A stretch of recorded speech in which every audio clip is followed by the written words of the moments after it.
as news of Dolly Parton's death sent shockwaves through the world. Her cause of death and the final words she spoke before saying goodbye to life broke hearts. Here are all the facts.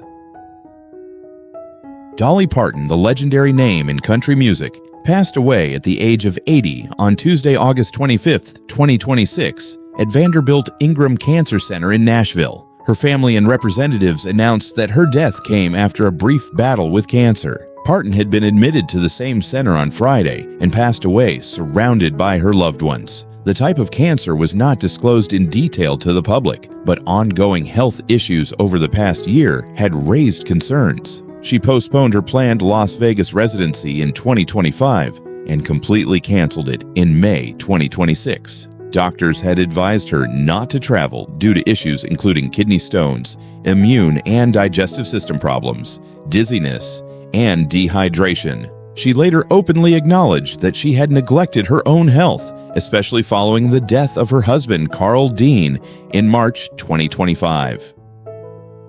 Just 4 days before her death, on August 21st, Parton emphasized in a statement to People magazine that she was still recovering but continued to work. While taking care of Carl, I didn't pay enough attention to my own health. I had similar challenges in my early 80s. Social media makes everything bigger. I used to be the tabloid queen, and now I guess I'm the social media AI queen. Seriously, I'm still recovering, but I'm still working. I've painted myself into a corner by dreaming big, and there are still so many things I want to accomplish that I'm going to keep working as much as I possibly can to see everything come to life, she said. A few days earlier, when she was unable to attend an event at Dollywood, she joked in a video message to her fans, "My Nashville doctor clipped my wings and said, 'You're not traveling this week,' and repeated the message, 'I'm still working.'"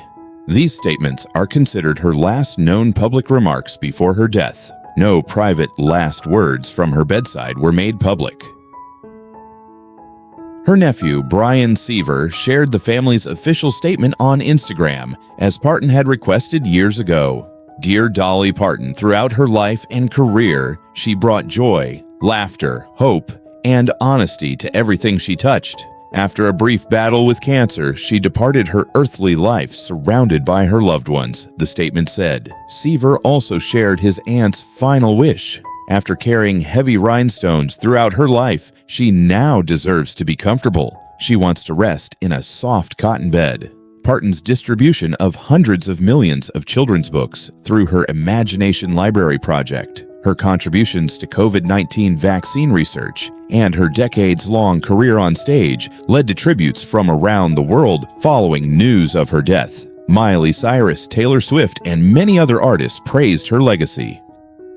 Parton's death left a deep void following the loss of an icon who emerged from a humble corner of Appalachia and influenced generations with songs such as Jolene, I Will Always Love You, and Coat of Many Colors. Despite her health problems, her focus on her projects until her final moments, including a Broadway musical, museum, hotel, and Avatar performance, reflected her character. While her family planned a private ceremony, they asked fans to share their memories on social media. The words, I will always love you, seemed to stand as a farewell, echoing both her song and her final messages. Dolly Parton left this world at the age of 80, leaving behind not only music, but also generosity and hope. Who is Dolly Parton? How did she become famous? Her husband and children.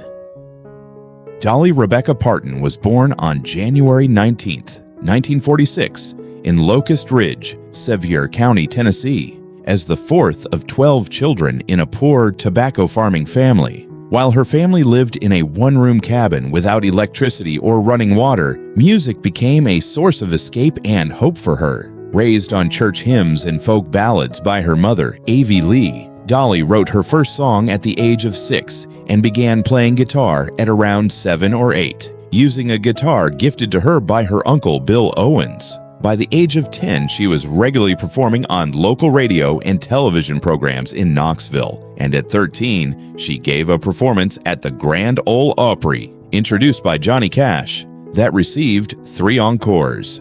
The day after graduating from high school, she moved to Nashville in 1964 with nothing but her dreams and songs in hand. This humble beginning was the first step in a long journey that would take her from the mountains of Appalachia to the world stage. The early years in Nashville were difficult. She recorded demos, wrote songs, and began making a name for herself with hit songs such as Put It Off Until Tomorrow in 1966.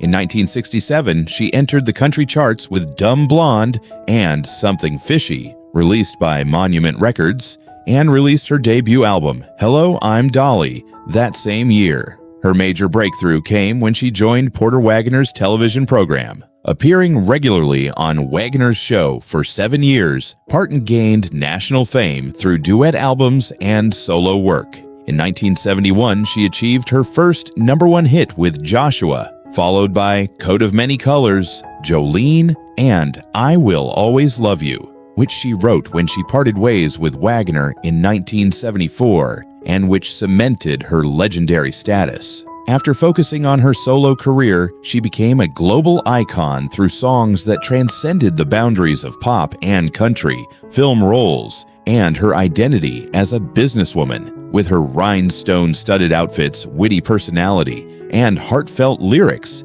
she earned the title of the Queen of Country. Her personal life, however, was extremely calm and devoted, far removed from the glamour of the stage. On the very first day she moved to Nashville, she met Carl Thomas Dean in front of the wishy-washy laundromat, and they married in a small ceremony in Georgia on May 30th, 1966. Dean was a highly private man who worked in the asphalt business. Throughout his wife's stardom, he rarely appeared in front of cameras and supported her from behind the scenes. Their marriage, which lasted nearly 60 years, was a deeply devoted relationship that Parton described as a great old love story. Carl Dean passed away at the age of 82 in March 2025. Dolly's passing a year later made this long-lasting love story even more emotional. Parton often emphasized that her husband loved her before she became a star and admired his independent and simple way of life. The couple did not have any children of their own. Parton repeatedly explained that, influenced by growing up in a large family and helping raise her younger siblings, she chose a different path when it came to motherhood. After undergoing a partial hysterectomy in the 1980s due to endometriosis, she was no longer able to have biological children. However, she saw this as God's plan, saying, I didn't have children so that everyone's children could be mine. She reached millions of children with books through her Imagination Library project. Her nieces and nephews called her Aunt Granny, while they called Carl Uncle Peepaw. Many of the younger members of the family lived with them for years. In this way, Dolly Parton was remembered not only as a stage star, but also as the spiritual mother of her extended family and the world.